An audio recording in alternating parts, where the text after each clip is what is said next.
Hi friends, welcome to real life view channel. మనం ఈరోజు ఒక ఇంట్రెస్టింగ్ డివోషనల్ టాపిక్తో అయితే ముందుకు వచ్చాం. నారద మహర్షి గురించి అయితే మనం ఈ వీడియోలో తెలుసుకోబోతున్నాం. వీడియో చివరి వరకు చూడండి, స్కిప్ చేయకుండా. మనం ఇక టాపిక్లోకి వెళ్ళిపోదాం రండి. నారద మహర్షిని త్రిలోక సంచారి అని, నారాయణ భక్తుడని, ముక్తుడని పురాణాలు, ఇతిహాసాలు ఇలా వర్ణించాయి. అంతేకాకుండా మహావిష్ణు భక్తు ప్రియుడైన నారద మహర్షి గురించి మనం ఈ వీడియోలో తెలుసుకుంటున్నాం. మహాభాగవతంలో మొదటి స్కందంలో నారదుడు తన గాథను స్వయంగా వేదవ్యాసునికి తెలిపాడు. తాను ఒక పూర్వజన్మ పుణ్యం కారణంగా హరికథ గానం చేస్తూ ముల్లోకాల్లో సంచరింపగలుగుతున్నానని వేదవ్యాసుడికి నారద మహర్షి ఈ విధంగా తెలిపారు. పురాణాల ప్రకారం ఋషులు 4 రకాలుగా విభజించారు. వారిని దేవర్షులు, బ్రహ్మర్షులు, మహర్షులు, రాజర్షులుగా విభజించారు. అయితే ఈ ఋషుల్లో ఉత్తమ శ్రేణికి చెందిన ఋషులు బ్రహ్మ ఋషులని అంటారు. సామాన్య ఋషి స్థాయి నుండి గొప్ప మహర్షిగా, అంతేకాకుండా రాజుగా ఋషిత్వం పొందినవాడు రాజర్షి. దేవలోకంలో ప్రతిష్ట కలవారు దేవర్షులు. వీరిలో నారదుడు, పర్వతముని గొప్పవారుగా కీర్తింపబడ్డారు లోకంలో. అయితే మనం ఇప్పుడు పర్వతముని గురించి అయితే మనం తెలుసుకుందాం రండి. ప్రాచీన ఋషుల్లో ఒకరైన పర్వతముని ఎల్లప్పుడూ నారద మహర్షితో కలిసి ఉండేవారు. వాహనాలు అవసరం లేకుండానే ఆకాశయానం చేయగలిగే శక్తి వీరి సొంతం. నారద మహర్షి పర్వతమునికి. దేవతల దృష్టిలో నారదుని లాగానే పర్వతముని కూడా దేవర్షిగా గుర్తింపు పొందారు. జనమేజయుడు సర్పయాగాన్ని ఆచరించిన సమయంలో నారదునితో పాటు పర్వతముని కూడా హాజరయ్యారు.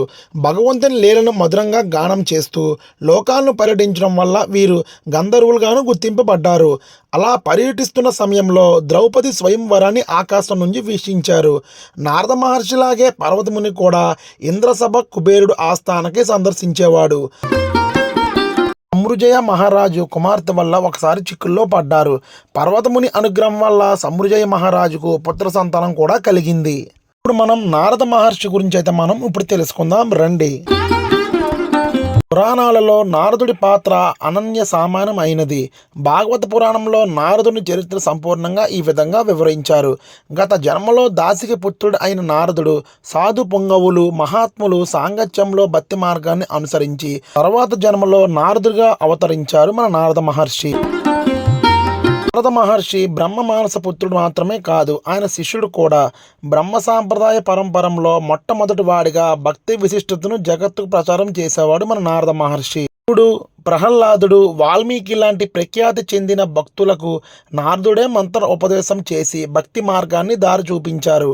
వేదాలను రచించిన వ్యాస మహర్షికి కూడా ఆయన ఆధ్యాత్మిక గురువు మన నారద మహర్షి వారు. వేదవ్యాసుని ద్వారా దీక్షను స్వీకరించిన మధ్వాచార్య నుండి ప్రారంభం అయిన మధ్వ సాంప్రదాయం గౌడీయ సాంప్రదాయంతో కలిసి ప్రపంచం ఆద్యంతం ప్రచారం చేయబడింది. ఇప్పుడు నారద మహర్షి వృత్తాంతం గురించి అయితే తెలుసుకుందాం రండి. నారం దదాతి నారదః. నారము అంటే నీరు అని అర్థం. నీటిని ఇచ్చేవాడు కావున నారదుడు అయినాడు. విష్ణువు వామన అవతారంలో బలిచక్రవర్తిని 3 అడుగుల భూమిని హెచ్చించాడు. అప్పుడు వామనుడు 1 అడుగులో ఆకాశం అంతటిని ఆక్రమించాడు.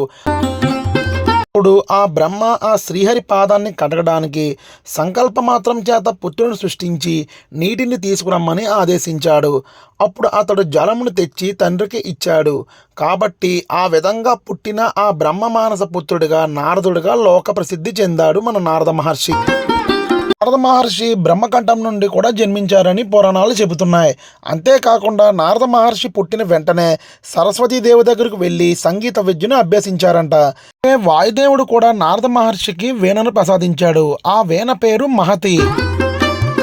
మహర్షికి తండ్రి అయిన బ్రహ్మ సమక్షంలో గాన విద్య నైపుణ్యాన్ని ప్రదర్శిస్తే నారద మహర్షి బ్రహ్మదేవుడు ఎంతగానో సంతోషించేవారని పురాణాలు చెబుతున్నాయి. మహర్షి గాన విద్య నైపుణ్యాలు చూసి తండ్రి అయిన బ్రహ్మ ఎంతగానో సంతోషించి అష్టాక్షరి మంత్రాన్ని ఉపదేశించి హరిభక్తిని బోధించారు.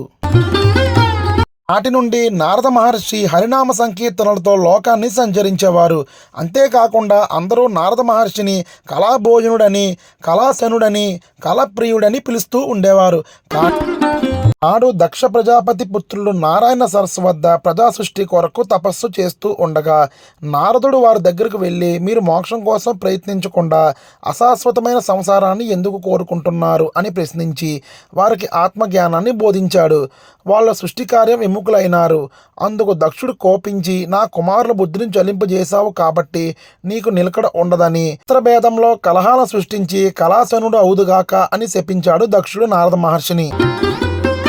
అయితే నారద మహర్షి కలహాలు సృష్టించడం అనేది దుష్ట శిక్షణకు మరియు లోక కళ్యాణార్థం కోసమే అని పురాణాలు చెబుతున్నాయి మనకి. ఇప్పుడు నారద మహర్షి గురించి అయితే చిన్న కథ అయితే విందాం రండి.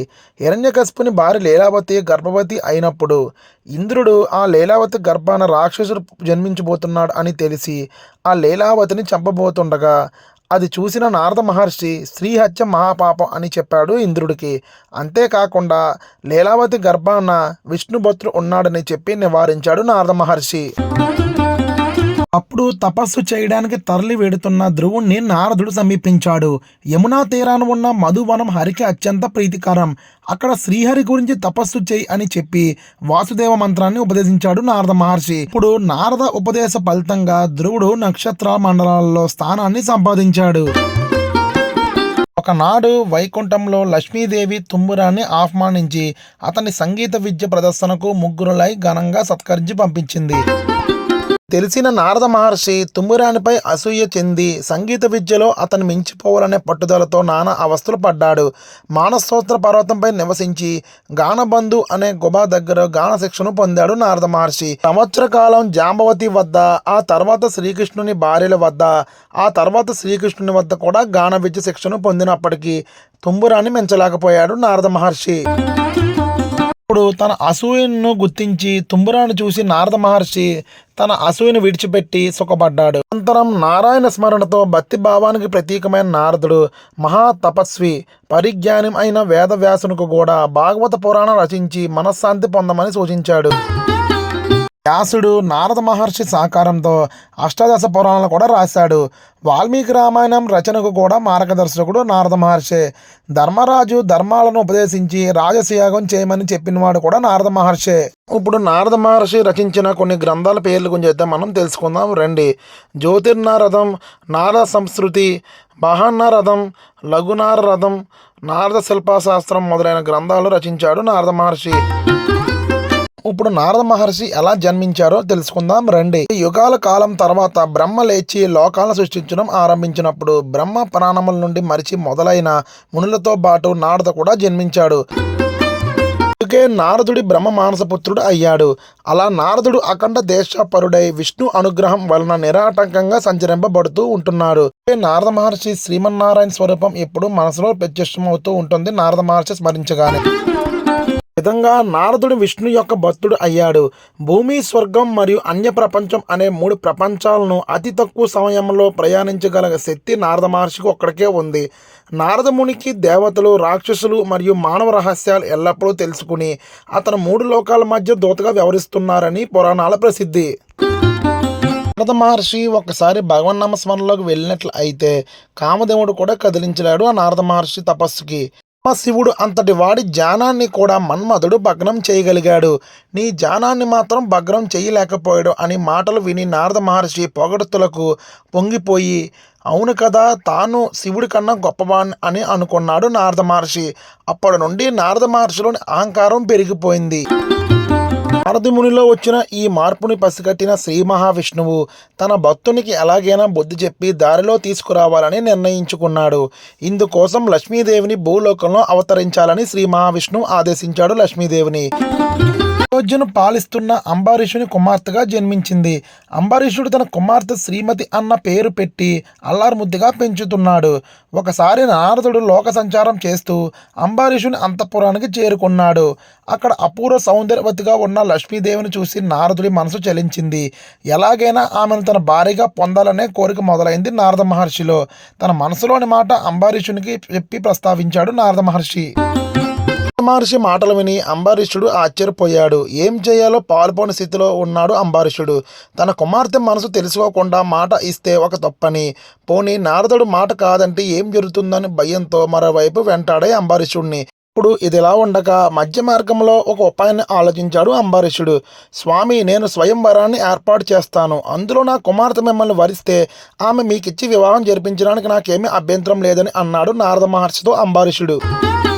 అంబరీషుడు స్వయంవరం ఏర్పాటు చేస్తానని చెప్పడం బాగానే ఉంది, కానీ అందులో రాజకుమారి తననే వరుస్తుందన్న నమ్మకం ఏంటన్న అనుమానం కలిగింది నారద మహర్షికి. దీనికోసం తన ఉపాయం సూచించమని సాక్షాత్తు పరమేశ్వరుడి చెంతకు వెళ్ళాడు నారద మహర్షి. నారదుడి అనుమానాన్ని విన్న పరమేశ్వరుడు చిరునవ్వుతో, నారాయణును మించిన అందగాడు ఎవరుంటారని చెప్పాడు నారద మహర్షితో. నువ్వు విష్ణుమూర్తి అంతటి అందంగా కనిపిస్తే రాజకుమారి తప్పకుండా నిన్ను వరిస్తుందని పరమేశ్వరుడు నారద మహర్షితో ఇలా చెప్పాడు. పరమేశ్వరుడు మాటలు విన్న నారద మహర్షి అది సబబుగానే అనిపించడంతో తిన్నగా వైకుంఠానికి చేరుకున్నాడు. స్వామి, భూలోకంలో శ్రీమతి అనే రాజకుమారి స్వయంవరం జరుగుతుంది.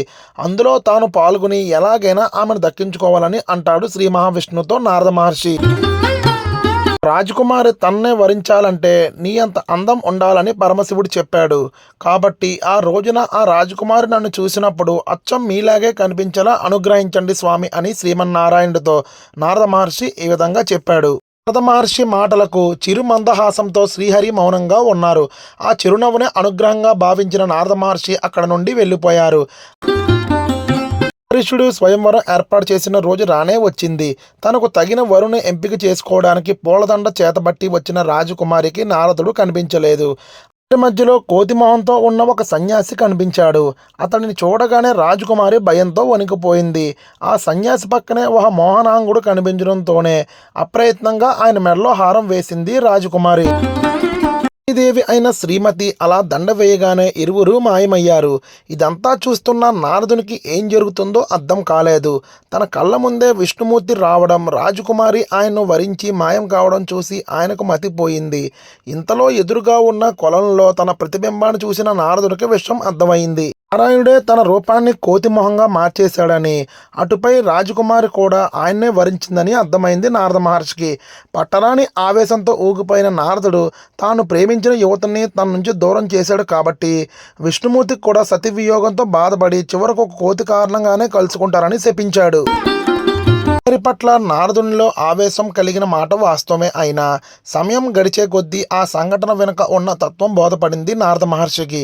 కామానికి సైతం లొంగననుకుని గర్వంతో విర్రవీగిన తనకు బుద్ధి చెప్పేందుకే శ్రీమన్నారాయణుడు ఈ నాటకం ఆడారని తెలిసి వచ్చింది నారద మహర్షికి. త్రేతాయుగంలో సీతారాములుగా లక్ష్మీదేవి విష్ణుమూర్తి అవతరించారు. రాముడి నుంచి సీత దూరం కావడం, వారిని కలిపేందుకు హనుమంతుడు సాయం చేయడం తెలిసిందే. రామాయణంలోని కీలక ఘట్టాలకు నారదుని శాపం ప్రధాన పాత్రగా నిలిచింది. ఫ్రెండ్స్, చూశారు కదా నారద మహర్షి గురించి. ఈ వీడియోలో మీకు పూర్తిగా నేనైతే తెలియజేశానని అనుకుంటున్నాను. Thanks for watching real life view channel. మరిన్ని ఆధ్యాత్మిక విషయాలు, ట్రావెల్ బ్లాగ్స్ కోసం please subscribe real life view channel. Thank you.